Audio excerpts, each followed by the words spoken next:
నమస్కారం ETV news కి స్వాగతం ముందుగా ముఖ్యాంశాలు అంతరిక్షంలో మరోసారి భారత పతాక రెపరెపలు యావత్ ప్రపంచం హర్షధ్వానాల మధ్య మొదలైన సుభాషు శుక్లా రోదసి యాత్ర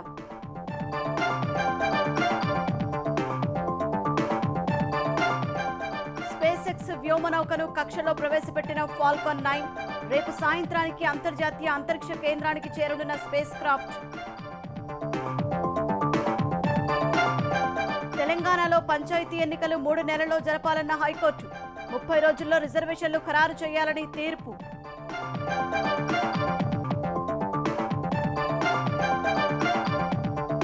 బనకచెల్లపై న్యాయ పోరాటం చేస్తామన్న ఉత్తమ్ ఎన్డీఎస్ఏ సిఫార్సుల మేరకు కాళేశ్వరం ప్రాజెక్టుకు మరమ్మతులు చేయాలని ఆదేశం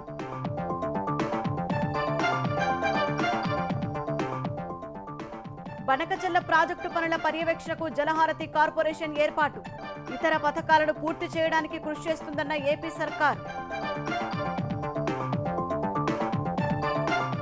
ఏపీలో పెట్టుబడులు పెట్టాలని పారిశ్రామికవేత్తలకు చంద్రబాబు పిలుపు 5 ఏళ్లు వేధించిన వైసీపీ భూతాన్ని మళ్లీ రానివ్వబోనని భరోసా యోగాంధ్ర నిర్వహణపై కేబినెట్ భేటీలో ప్రధాని ప్రశంసలు ఇతర రాష్ట్రాలు అధ్యయనం చేయాలని సూచించిన మోదీ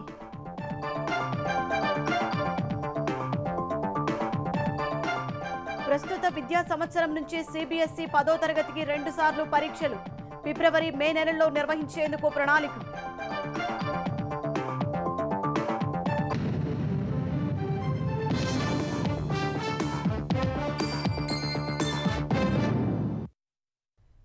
అంతరిక్షంలో మరోసారి భారత కీర్తి పతాక రెపరెపలాడే అపురూప ఘట్టం ఆవిష్కృతమైంది యావత్ ప్రపంచం హర్షధ్వానాల మధ్య భారత వ్యోమగామి సుభాషు శుక్లా మరో 3 వ్యోమగాముల రోదసి యాత్ర ప్రారంభమైంది భారత కాలమానం ప్రకారం మధ్యాహ్నం 12 గంటల 1 నిమిషానికి నాసా కెనడీ స్పేస్ సెంటర్ నుంచి స్పేస్ ఎక్స్ కు చెందిన ఫాల్కన్ 9 రాకెట్ నింగిలోకి దూసుకెళ్లింది రేపు సాయంత్రం అంతర్జాతీయ అంతరిక్ష కేంద్రంతో అనుసంధానం కానుండగా 4 వ్యోమగాములు అక్కడ 14 రోజుల పాటు అనేక ప్రయోగాలు చేపట్టనున్నారు కోట్లాది మంది భారతీయుల ఆకాంక్షలను మోసుకుంటూ భారత వ్యోమగామి గ్రూప్ కెప్టెన్ శుభాంశు శుక్లా రోదసీలోకి వెళ్లారు యాక్సియం 4 మిషన్ లో భాగంగా ఆయనతో పాటు మరో 3 వ్యోమగాములను తీసుకుని ఫాల్కన్ 9 రాకెట్ నింగిలోకి దూసుకెళ్లింది యాక్సియం 4 మిషన్ కు శుభాంశు శుక్లా పైలట్ బాధ్యతలు నిర్వహిస్తుండగా నాసా మాజీ వ్యోమగామి పెగ్గీ విట్సన్ కమాండర్ గాను యూరోపియన్ స్పేస్ ఏజెన్సీకి చెందిన పోలాండ్ హంగేరీ వ్యోమగాములు స్లావోజ్ టిబోర్ మిషన్ స్పెషలిస్టులుగా ఉన్నారు భారత కాలమానం ప్రకారం ఈ మధ్యాహ్నం 12 గంటల 1 నిమిషానికి ప్రయోగించిన ఫాల్కన్ 9 రాకెట్ విజయవంతంగా అంతరిక్షంలోకి వెళ్లింది కొన్ని నిమిషాల తర్వాత వీరు ప్రయాణిస్తోన్న వ్యోమనౌక రాకెట్ నుంచి విడిపోయి 200 కిలోమీటర్ల ఎత్తులోని భూ కక్షలోకి ప్రవేశించింది వాస్తవానికి ఈ ప్రయోగం మే 29న జరగాల్సి ఉన్నప్పటికీ వేర్వేరు కారణాలతో వాయిదా పడుతూ వచ్చింది ప్రయోగానికి కొన్ని నిమిషాల ముందు కూడా సమస్య తలెత్తగా శాస్త్రవేత్తలు సరిచేయడం వల్ల రోదసి యాత్ర షెడ్యూల్ ప్రకారం మొదలైంది 28 గంటల ప్రయాణం తర్వాత గురువారం సాయంత్రం 4:30 గంటలకు భూమికి 400 కిలోమీటర్ల ఎత్తులో ఉన్న అంతర్జాతీయ అంతరిక్ష కేంద్రం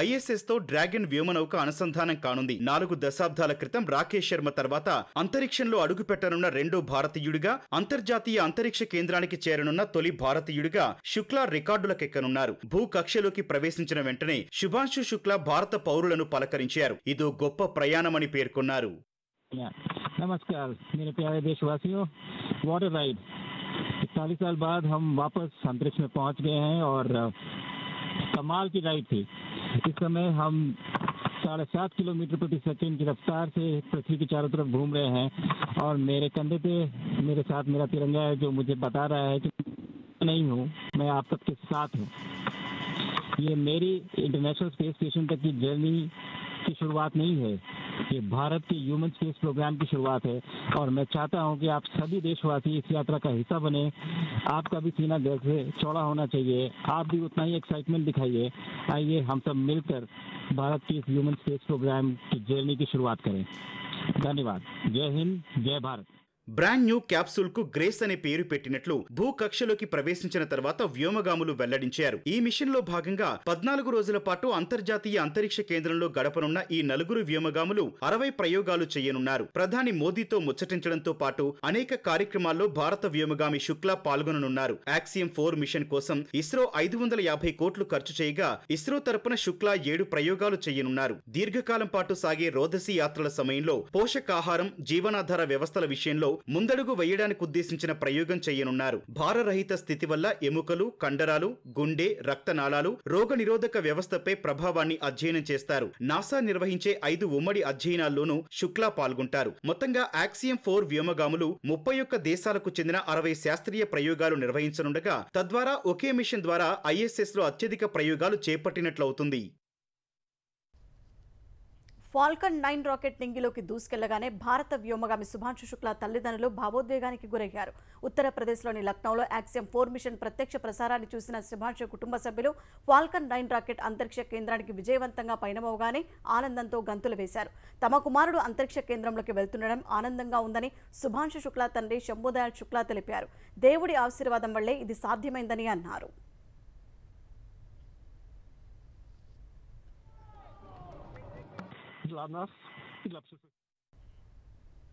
కెన్నెడీ స్పేస్ సెంటర్ నుంచి ఫాల్కన్ 9 రాకెట్ ద్వారా నింగిలోకి దూసుకెళ్లిన భారత వ్యోమగామి శుభాంశు శుక్లా బృందం సరికొత్త చరిత్ర సృష్టించిందని రాష్ట్రపతి ద్రౌపది ముర్ము ఎక్స్లో పోస్ట్ చేశారు. అంతరిక్షంలో మరో మైలురాయిని భారత్ చేరుకుందని వెల్లడించారు. శుభాంశు ప్రయాణం పట్ల దేశం ఉత్సాహంగా ఉందన్న రాష్ట్రపతి ఓ భారతీయుడు రోదసిలో ప్రయాణించడం గర్వంగా ఉందన్నారు. అంతరిక్ష కేంద్రంలోకి శుక్లా సహా అమెరికా, పోలాండ్, హంగేరీ దేశాలకు చెందిన వ్యోమగాములు వెళ్లడం వసుదైక కుటుంబాన్ని ప్రతిబింబిస్తుందని ద్రౌపది ముర్ము తెలిపారు. అంతర్జాతీయ అంతరిక్ష కేంద్రానికి వెళ్లనున్న మొదటి భారతీయుడిగా శుభాంశు శుక్లా అవతరించారని ప్రధాని మోదీ ఎక్స్లో పోస్ట్ చేశారు. 140 కోట్ల మంది భారతీయుల ఆశలు, ఆకాంక్షలను శుభాంశు తనతో తీసుకువెళ్లినట్లు తెలిపారు. ఈ యాత్ర విజయవంతం కావాలని ప్రధాని మోదీ ఆకాంక్షించారు. తెలంగాణలో గ్రామ పంచాయతీ ఎన్నికలు 3 నెలల్లో నిర్వహించాలని హైకోర్టు తీర్పు వెలువరించింది. ఈ మేరకు తెలంగాణ ప్రభుత్వం తెలంగాణ ఎన్నికల సంఘానికి ఆదేశాలు జారీ చేసింది. 30 రోజుల్లో వార్డుల విభజన చేయాలని, సెప్టెంబర్ 30 లోపు పంచాయతీ ఎన్నికలు పూర్తి చేయాలని జస్టిస్ శ్రీ మాధవీదేవి తీర్పు వెలువరించారు. 2024 జనవరి 31నే తెలంగాణలో సర్పంచుల పదవీకాలం ముగియగా గడువు ముగిసి ఏడాదిన్నర పూర్తయినప్పటికీ పంచాయతీ ఎన్నికలు నిర్వహించకపోవడంపై దాఖలైన 6 పిటిషన్లపై 2 రోజుల క్రితమే హైకోర్టు వాదనలు పూర్తి చేసింది. ఈ విచారణలో పంచాయతీల బాధ్యతలను ప్రత్యేక అధికారులకు అప్పగించడం రాజ్యాంగం, తెలంగాణ పంచాయతీరాజ్ చట్టాలకు విరుద్ధమని పిటిషన్లు వాదించారు. ప్రత్యేక అధికారులు ఇతర విధుల్లో ఉండటం వల్ల ప్రజల సమస్యలను పట్టించుకోవడం లేదని కోర్టు దృష్టికి తెచ్చారు. అటు సుప్రీంకోర్టు తీర్పు ప్రకారం స్థానిక సంస్థల్లో బీసీ రిజర్వేషన్లు ఖరారు చేసి ఎన్నికల ప్రక్రియ చేపట్టాల్సి ఉందని ప్రభుత్వ తరపు న్యాయవాది వివరించారు. ఈ ప్రక్రియ పూర్తి కావడానికి మరో నెల రోజుల గడువు అవసరమని కోరారు. అటు ప్రభుత్వం ఎన్నికల నిర్వహణకు ఆమోదం తెలిపిన తర్వాత తమకు 2 నెలలు అవసరమని SEC తెలిపింది. ఈ వాదనలపై ఇవాళ తీర్పు వెలువరించిన కోర్టు 30 రోజుల రిజర్వేషన్లు ఖరారు చేసి 3 నెలల్లో పంచాయతీ ఎన్నికలు నిర్వహించాలని ఆదేశించింది. బీసీ రిజర్వేషన్లకు 42% చట్టబద్ధత కల్పించిన తర్వాతే స్థానిక సంస్థల ఎన్నికలు నిర్వహించాలని ప్రతిపక్షాలు డిమాండ్ చేశాయి. బీసీ రిజర్వేషన్లపై అసెంబ్లీలో బిల్లు ఆమోదించి కాంగ్రెస్ ప్రభుత్వం చేతులు దులుపుకుందని దుయ్యబట్టాయి. పార్టీల పరంగా రిజర్వేషన్లు అంగీకరించేది లేదని బీఆర్ఎస్ స్పష్టం చేసింది. అసెంబ్లీలో ఆమోదించినట్టు బీసీలకు కోటా నిర్ణయించకుండా స్థానిక సంస్థల ఎన్నికలు జరపడంపై రేవంత్ రెడ్డి ప్రభుత్వం జవాబు చెప్పాలని బీజేపీ డిమాండ్ చేసింది. రిజర్వేషన్ల పెంపు కోసం బీసీ సంఘాలు చేస్తున్న ఆందోళనలకు తమ మద్దతు ఉంటుందని తెలిపింది. బీసీలకు స్థానిక సంస్థలలో వాళ్ళ కోటా నిర్ణయించకూడదు, ఎట్లా ఎన్నికలు జరుపుతారని చెప్పి సంఘాలు అయితే ఆందోళన వ్యక్తం చేస్తున్నాయో దానికి సంపూర్ణంగా మేము కూడా మద్దతిస్తాను. నేను ఈ ప్రభుత్వాన్ని డిమాండ్ చేస్తున్నా, మీనమేషాలు లెక్క చేయకుండా, రాజకీయాలకు ఆస్కారం లేకుండా మీరు ఇచ్చిన మాట ప్రకారం రిజర్వేషన్లు పెట్టి ఎన్నికలు నిర్వహించాలని చెప్పి మేము డిమాండ్ చేస్తాం. రిజర్వేషన్లు అఫీషియల్ గా దానికి చట్టబద్ధత ఉండాలి, పార్లమెంట్ లో పెట్టి మరి దానికి చట్టం తీసుకొచ్చిన తర్వాత ఎలక్షన్ ఇప్పటి వరకు మీరు ఇట్లా తొందరపడి మేము పార్టీల పరంగా టికెట్ ఇస్తామని పోతే తప్పకుండా తీసుకుందామని మీకు పంచాయతీ ఎన్నికలు నిర్వహించాలన్న హైకోర్టు తీర్పునకు అనుగుణంగా కాంగ్రెస్ ప్రభుత్వం పనిచేస్తుందని టీపీసీసీ అధ్యక్షుడు మహేష్ కుమార్ గౌడ్ అన్నారు. బీసీ రిజర్వేషన్లు అమలు చేసిన తర్వాతే ఎన్నికలకు వెళ్లాలని యోచించామని, కానీ న్యాయస్థానం తీర్పును పాటిస్తామన్నారు. బీసీ రిజర్వేషన్లపై అసెంబ్లీలో ఆమోదించిన బిల్లును కేంద్రానికి పంపించామని, అక్కడి నుంచి ఎలాంటి స్పందన లేదని మహేష్ గౌడ్ ఆక్షేపించారు. శాస్త్రీయబద్ధంగా జరిగిన సర్వే ప్రకారం ఇవ్వచ్చు అనేది అఫీషియల్ డాక్యుమెంట్ ఎస్టాబ్లిష్ చేసి కేంద్రానికి పంపించాం. 8 మంది ఎంపీలు ఉన్నారు బీజేపీలో, అందులో 2 మంత్రులు ఉన్నారు. నోరు మెదపడం లేదు. ఈడబ్ల్యూఎస్ రిజర్వేషన్ ఎప్పుడైతే ఇచ్చినారో అప్పుడే 50% క్యాప్ డివేట్ అయింది. దానికి అనుగుణంగానే ఈ రిజర్వేషన్ ఇవ్వాలని కేంద్రాన్ని కోరుతా ఉన్నాం. మా తపనంతా కూడా రిజర్వేషన్ ఇచ్చి ఎన్నికలకు పోవాలని. బట్ కోర్టు తీర్పిచ్చింది కాబట్టి దీని మీద సుదీర్ఘంగా కేబినెట్ మంత్రులతో, ముఖ్యమంత్రి గారితో మేమంతా దీన్ని చర్చించి తగు నిర్ణయం తీసుకుంటాం. ఆంధ్రప్రదేశ్లో ఆర్థిక అసమానతలు తొలగించేందుకు పారిశ్రామికవేత్తలు ధనవంతులు ముందుకు రావాలని ముఖ్యమంత్రి చంద్రబాబు పిలుపునిచ్చారు. కూటమి ప్రభుత్వాన్ని కొనసాగించే విషయంలో తాను ఈసారి ఏమరపాటుగా లేకుండా పూర్తి జాగ్రత్తతో ఉన్నానని స్పష్టం చేశారు. పారిశ్రామికవేత్తలు గత 5 ఏళ్లు ఏ భూతానికైతే భయపడ్డారో అది మళ్లీ రాకుండా చూసే బాధ్యత తనదని తేల్చెప్పారు. స్వర్ణాంధ్ర విజన్ 2047ను సాకారం చేసేందుకు ఆంధ్రప్రదేశ్ ప్రభుత్వానికి ఫిక్కీ జాతీయ కార్యవర్గం పూర్తి మద్దతు ప్రకటించింది.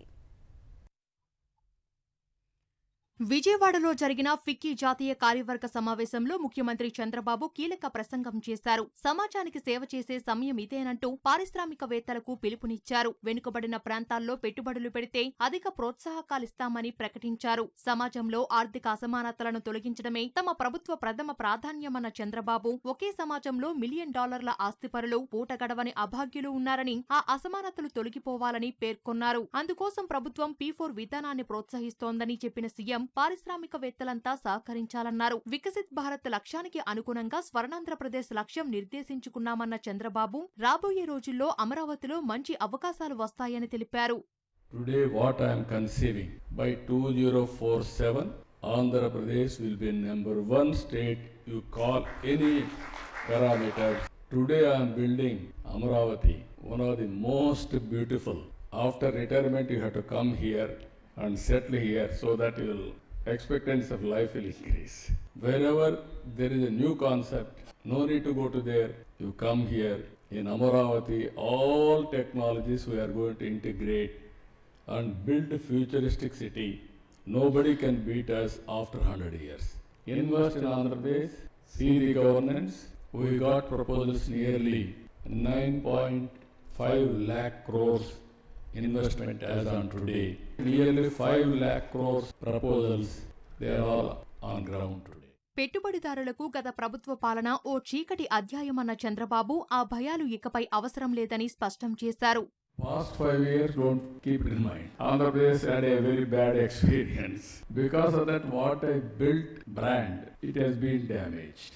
People are asking now, even future, again, if that type of experiment will happen, what is going to happen?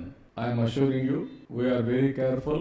Whenever I am careful, no problem at all. Now I am taking all precautions for continuation of this government. Andhra Pradesh ప్రభుత్వం చేపడుతున్న చర్యలు, తీసుకొస్తున్న పాలసీలు industry ఫ్రెండ్లీగా ఉంటున్నాయని ఫిక్కీ ప్రతినిధులు తెలిపారు. ఎంఎస్ఎంఈల విషయంలో చూపుతున్న చొరవను అభినందించిన ఫిక్కీ జాతీయ కార్యవర్గం స్వర్ణాంధ్ర విజన్ 2047ను సాకారం చేసేందుకు తమ పూర్తి మద్దతు ఉంటుందని పేర్కొంది. పాలన ఎలా ఉండకూడదో ఎమర్జెన్సీ ఒకే స్టడీ అయితే పాలకులు ఎలా ఉండరాదో జగన్ ఒకే స్టడీ అని సీఎం చంద్రబాబు అన్నారు. చెడు పనులతో చరిత్రహీనులుగా మిగిలిపోతారనటానికి ఎమర్జెన్సీనే ఓ ఉదాహరణ అని పేర్కొన్నారు. విజయవాడ తుమ్మలపల్లి కళాక్షేత్రంలో సంవిధాన హత్యా దివస్లో పాల్గొన్న చంద్రబాబు దాడులు, విధ్వంసం, విద్వేషాలతో సాగుతున్న పాలనను అంతమొందించేందుకే తాను, పవన్ కళ్యాణ్ చేతులు కలిపినట్లు వివరించారు. విధ్వంసం నుంచి పునర్నిర్మాణం దిశగా వేసిన తొలి అడుగుకు ప్రధాని మోదీ సహకరించారని వివరించారు. మంచి రోజులతో పాటు చీకటి రోజులను కూడా గుర్తుపెట్టుకుంటేనే మంచి చెడును బేరీజు వేయగలమని పేర్కొన్నారు. రాజ్యాంగ మూలాలను మర్చిపోకుండా ప్రజాస్వామ్యాన్ని పరిరక్షించుకోవాల్సిన బాధ్యత అందరిపైనా ఉందని చంద్రబాబు తెలిపారు. నాడు ఎన్టీఆర్ ప్రభుత్వాన్ని ఇందిరాగాంధీ కూలదోస్తే తిరిగి గద్దెనెక్కటం ప్రజాస్వామ్య విజయమని గుర్తు చేశారు. యోగాంధ్ర విజయాన్ని అన్ని రాష్ట్రాలు అధ్యయనం చేయాల్సిన అవసరం ఉందని ప్రధాని నరేంద్ర మోదీ అన్నారు. గిన్నెస్ రికార్డులు నెలకొల్పిన యోగాంధ్ర లాంటి భారీ కార్యక్రమాన్ని తానెప్పుడూ చూడలేదని కేంద్ర మంత్రివర్గ సమావేశంలో ప్రత్యేకంగా ప్రస్తావించారు. 11 ఏళ్లుగా అనేక చోట్ల యోగా కార్యక్రమాల్లో పాల్గొన్నారని, ఎక్కడా రాని అనుభూతి విశాఖ యోగా డేలో వచ్చిందని ఆనందం వ్యక్తం చేశారు. ఆంధ్రప్రదేశ్ ప్రభుత్వం అద్భుతంగా నిర్వహించిందన్న ప్రధాని చంద్రబాబు, లోకేష్ను చూసి మిగతా నేతలు నేర్చుకోవాలన్నారు. యోగాంధ్ర నిర్వహణపై ఏపీ సర్కారు నివేదిక ఇవ్వగానే మిగతా రాష్ట్రాలకు పంపి అధ్యయనం చేయాలని చెబుతామని ప్రధాని తెలిపారు. మరోవైపు కేంద్ర మంత్రివర్గం పలు నిర్ణయాలకు ఆమోదం తెలిపింది. ఎమర్జెన్సీ బాధితులకు నివాళిగా 2 నిమిషాలు మౌనం పాటించిన కేబినెట్ అత్యవసర పరిస్థితికి వ్యతిరేకంగా తీర్మానం ఆమోదించింది. సుభాంశు శుక్లా అంతరిక్ష ప్రవేశాన్ని స్వాగతిస్తూ మరో తీర్మానానికి ఆమోదం తెలిపింది. ఆగ్రాలో 111.5 కోట్లతో అంతర్జాతీయ ఆలుగడ్డల ప్రాంతీయ కేంద్రం ఏర్పాటుకు ఆమోదం తెలిపింది. 3,626 కోట్లతో పుణె మెట్రో రైలు విస్తరణ, జరిగా బొగ్గు గనుల నిర్వాసితుల పునరావాసానికి 5,940 కోట్లు కేటాయించేందుకు పచ్చజెండా ఊపింది. సమాజంలో చాలా మంది ఏదో ఒక రూపంలో పేదలకు సాయం చేసేందుకు ఆసక్తితో ఉన్నారని, అలాంటి వారికి P4ను వేదికగా మార్చాలని ముఖ్యమంత్రి చంద్రబాబు సూచించారు. మార్గదర్శకులను సంప్రదించడం సహా బంగారు కుటుంబాలను వారితో అనుసంధానించడంపై మరింత దృష్టి పెట్టాలని సీఎం సూచించారు. P4 విధానంపై ఇవాళ చంద్రబాబు సమీక్షించగా, ఈ విధానంలో 19,15,771 బంగారు కుటుంబాలను గుర్తిస్తే ఇప్పటి వరకు 87,395 కుటుంబాలను మార్గదర్శులు దత్తత తీసుకున్నారని అధికారులు వివరించారు. P4 కార్యక్రమాన్ని పర్యవేక్షించేందుకు కాల్ సెంటర్ను ఏర్పాటు చేసినట్టు చెప్పగా, మార్గదర్శకులుగా ఉండాలనుకునే వారికి అవసరమైన సమాచారాన్ని ఇచ్చేందుకు వ్యవస్థలను ఏర్పాటు చేయాలని చంద్రబాబు సూచించారు. మార్గదర్శకులతో బంగారు కుటుంబాలను అనుసంధానించిన తర్వాత వారి పరిస్థితుల్లో వచ్చిన మార్పు, జీవన ప్రమాణాలను తెలుసుకునేందుకు సర్వేలు చేయాలని చంద్రబాబు సూచించారు. ఈ కార్యక్రమం అమలుపై విధిగా ఆడిటింగ్ నిర్వహించడం, 3 నెలలకు ఒకసారి సమీక్షించడం, ఎప్పటికప్పుడు మార్గదర్శకులకు సమాచారాన్ని ఇవ్వాలని తెలిపారు. కూటమి ప్రభుత్వ మేనిఫెస్టో మోసాలను ప్రజలకు వివరించాలని వైసీపీ అధినేత జగన్ ఆ పార్టీ నేతలను ఆదేశించారు. వైసీపీ నియోజకవర్గ ఇన్ఛార్జీలు, సమన్వయకర్తలతో తాడేపల్లి కేంద్ర కార్యాలయంలో జగన్ సమావేశమయ్యారు. రీకాల్ చంద్రబాబు మేనిఫెస్టో పేరుతో 5 రోజుల కార్యక్రమాలు నిర్వహించాలని నిర్దేశించారు. చంద్రబాబు ఒక్క హామీ నెరవేర్చకపోగా ప్రశ్నించిన వారిని వేధిస్తున్నారని ఆరోపించారు. పోలవరం బనకచెర్ల లింక్ ప్రాజెక్టు నిర్మాణం కోసం ప్రత్యేక కార్పొరేషన్ ఏర్పాటు చేస్తూ ఆంధ్రప్రదేశ్ ప్రభుత్వం ఉత్తర్వులు జారీ చేసింది. విజయవాడ గవర్నర్పేటలోని జలవనరుల శాఖ కార్యాలయం ఆవరణలో జలహారతి కార్పొరేషన్ లిమిటెడ్ను ఏర్పాటు చేస్తూ ప్రభుత్వం ఉత్తర్వులు ఇచ్చింది. ఈ కార్పొరేషన్ పోలవరం బనకచెర్ల సహా ఇతర ప్రాజెక్టులు చేపట్టడం, పూర్తి చేయడం చేస్తుందని ప్రభుత్వం స్పష్టం చేసింది. వరద నీటిని సద్వినియోగం చేయడం, సముద్రంలోకి వృధాగా పోతున్న నీటిని వినియోగించుకునేందుకు ప్రాజెక్టుల నిర్మాణం కోసం ఈ ప్రత్యేక కార్పొరేషన్ ఏర్పాటు చేసినట్లు తెలిపింది. ఈ కార్పొరేషన్ జలవనరుల శాఖ కింద 100% రాష్ట్ర ప్రభుత్వ యాజమాన్యంలో కంపెనీగా ఉంటుందని ఆ శాఖ ప్రత్యేక ప్రధాన కార్యదర్శి జి సాయి ప్రసాద్ ఉత్తర్వుల్లో పేర్కొన్నారు. గోదావరి బనకచెర్ల ప్రాజెక్టుపై న్యాయ పోరాటం చేస్తామని తెలంగాణ నీటిపారుదల శాఖ మంత్రి ఉత్తమ్ కుమార్ రెడ్డి తెలిపారు. నీటిపారుదల శాఖ అధికారులతో మంత్రి సమీక్ష నిర్వహించారు. ప్రజాప్రతినిధుల కోసం ఈ నెల 30న ప్రజాభవన్లో పవర్ పాయింట్ ప్రజెంటేషన్ ఇస్తామని తెలిపారు. మేడిగడ్డ, అన్నారం, సుందిల బ్యారేజీలపై ఎన్డీఎస్ఏ సిఫార్సుల అమల్లో ఆలస్యం చేయరాదని, కేంద్ర జల సంఘం మార్గదర్శకాల మేరకు మరమ్మతులు చేయాలని సూచించారు. ఎస్ఎల్బీసీ పనులను రోజువారీగా పర్యవేక్షించాలని, ఎస్ఎల్బీసీకి అత్యుత్తమ సాంకేతికత, మానవ వనరులు వాడాలన్నారు. ఎస్ఎల్బీసీ కోసం లైడార్ సర్వే చేయాలని తెలిపారు. నీటిపారుదల ప్రాజెక్టుల పనుల్లో ఏమాత్రం ఆలస్యం తగదని చెప్పారు. గడువులోగా పనులు పూర్తి చేయని అధికారులపై కఠిన చర్యలు ఉంటాయని ఉత్తమ్ స్పష్టం చేశారు. తెలంగాణలో విద్యా వ్యవస్థను మరింత పటిష్టం చేయాలని ముఖ్యమంత్రి రేవంత్ రెడ్డి అధికారులను ఆదేశించారు. అదనపు కలెక్టర్లు వారంలో కనీసం 2 ప్రభుత్వ పాఠశాలలను సందర్శించాలని సీఎం సూచించారు. కమాండ్ కంట్రోల్ కార్యాలయంలో విద్యాశాఖపై సీఎం సమీక్షించగా, ఈ ఏడాది ప్రైవేటు పాఠశాలల నుంచి 48,000 మంది విద్యార్థులు ప్రభుత్వ బడిలో చేరినట్టు అధికారులు వివరించారు. పెరిగిన విద్యార్థులకు అనుగుణంగా నూతన గదులు నిర్మించాలని రేవంత్ ఆదేశించారు. ప్రత్యేక అవసరాలున్న పిల్లలకు అవసరమైన వస్తువులను పాఠశాలలు కల్పించేందుకు చర్యలు తీసుకోవాలని చెప్పారు. మధ్యాహ్న భోజనం తయారు చేసేందుకు సోలార్ కిచెన్ల ఏర్పాటుపై వెంటనే దృష్టి పెట్టాలని సీఎం తెలిపారు. 10వ తరగతిలో ఉత్తీర్ణులవుతున్న విద్యార్థులు, ఇంటర్లో చేరే విద్యార్థుల సంఖ్యలో తేడా ఎందుకు అధికంగా ఉందని ముఖ్యమంత్రి అధికారులను ప్రశ్నించారు. 10వ తరగతి ఉత్తీర్ణులైన విద్యార్థులంతా ఇంటర్లో చేరేలా చూడాలని సీఎం సూచించారు. తెలంగాణ రైజింగ్ విజన్ 2047 రూపొందించిన సీఎం రేవంత్ రెడ్డిపై బ్రిటన్ మాజీ ప్రధాని టోనీ బ్లెయిర్ ప్రశంసలు కురిపించారు. ఇటీవల ఢిల్లీలో టోనీ బ్లెయిర్తో సీఎం సమావేశమై తెలంగాణ రైజింగ్ విజన్ను వివరించారు. ఈ విజన్లో నిర్దేశించుకున్న $3 ట్రిలియన్ ఎకానమీ, పెట్టుబడుల సాధన, రైతులు, మహిళ, యువ సాధికారత, మౌలిక వస్తువుల కల్పన, ఐటీ, ఇతర రంగాల అభివృద్ధి లక్ష్యాలు, చేరుకునే మార్గాలను టోనీకి సీఎం వివరించారు. ఈ సందర్భంగా తెలంగాణ రైజింగ్ విజన్ రూపకల్పన అమలుకు సంబంధించి టోనీ బ్లెయిర్ ఇన్స్టిట్యూట్, తెలంగాణ ప్రభుత్వం లెటర్ ఆఫ్ ఇంటెంట్ కూడా మార్చుకున్నాయి. ఈ అంశాలపై సీఎం రేవంత్ రెడ్డికి లేఖ రాసిన టోనీ బ్లెయిర్, తెలంగాణ రైజింగ్ విజన్లో స్పష్టత, నిర్దేశించుకున్న లక్ష్యాలు ఆకట్టుకున్నాయంటూ అభినందనలు తెలిపారు. ఆ లక్ష్యాల సాధనకు భారత్లోని తమ ప్రతినిధి ప్రభుత్వానికి సహకరిస్తారని చెప్పారు. తెలంగాణ రైజింగ్ విజన్ డాక్యుమెంట్ ఆవిష్కరణకు ఆసక్తిగా ఎదురు చూస్తున్నట్లు సీఎంకు టోనీ స్పష్టం చేశారు. వివాహేతర సంబంధానికి అడ్డుగా ఉన్నాడంటూ భర్తను భార్య చంపించిన ఘటన అనంతపురం జిల్లాలో చోటు చేసుకుంది. ఈ కేసులో భార్య అనితతో పాటు ఆమె ప్రియుడు ఫక్రుద్దీన్ను హత్య చేసిన 6 గంటల్లోనే పోలీసులు అరెస్ట్ చేశారు. ఉదయం అక్కంపల్లి రాచనాపల్లి సమీపంలో కుమ్మర సురేష్ బాబు దారుణ హత్యకు గురయ్యాడు. అనంతపురంలోని కళ్యాణదుర్గం రోడ్లో సురేష్ బాబు అనిత హోటల్ నడుపుకుంటూ జీవనం సాగిస్తున్నారు. 2 నెలల క్రితం అనితకు ఫక్రుద్దీన్ అనే పండ్లు అమ్ముకునే వ్యక్తి పరిచయమయ్యాడు. అది వివాహేతర సంబంధంగా మారింది. సురేష్కు అనుమానం రాగా మద్యం సేవించి అనితతో గొడవ పడుతూ వచ్చాడు. తమ అక్రమ సంబంధానికి భర్త సురేష్ అడ్డుగా ఉన్నాడని ఫక్రుద్దీన్తో చెప్పిన అనిత హత్యకు ఉసిగొల్పింది. గత రాత్రి సురేష్ హోటల్ మూసివేసి ద్విచక్ర వాహనంపై వెళ్తుండగా ఫక్రుద్దీన్ ఖాళీ సీసా విసిరి దాడి చేశాడు. వెంటనే కింద పడ్డ సురేష్ బాబుని స్క్రూ డ్రైవర్తో పొడిచి బండరాయితో మోదీ హత్య చేశాడు. ఈ మేరకు కేసు వివరాలు వెల్లడించిన డీఎస్పీ వెంకటేశ్వర్లు వివాహేతర సంబంధం నేపథ్యంలోనే హత్య జరిగిందని వివరించారు. అమెరికాలోని లక్ష్యాలను ఛేదించే ఖండాంతర బాలిస్టిక్ క్షిపణులను రహస్యంగా పాకిస్తాన్ అభివృద్ధి చేస్తున్నట్టు అగ్రరాజ్యం నిఘా సంస్థలు పసిగట్టాయి. భారత్ చేపట్టిన ఆపరేషన్ సింధూర్ తర్వాత చైనా మద్దతుతో పాక్ తన అణ్వాయుధాలను ఆధునికీకరించే పనిలో పడిందని అమెరికా నిఘా సంస్థలు పేర్కొన్నాయి. పాక్ అభివృద్ధి చేసిన బాలిస్టిక్ క్షిపణులకు 5,500 కిలోమీటర్లు అంతకంటే ఎక్కువ దూరమున్న లక్ష్యాలను ఛేదించే అవకాశం ఉంటుందని తెలుస్తోంది. అణ్వాయుధాలు సంప్రదాయ వారెడ్లను మోసుకెళ్లే విధంగా ఈ క్షిపణులను రూపొందిస్తున్నట్టు అమెరికా నిఘా సంస్థలు చెబుతున్నాయి.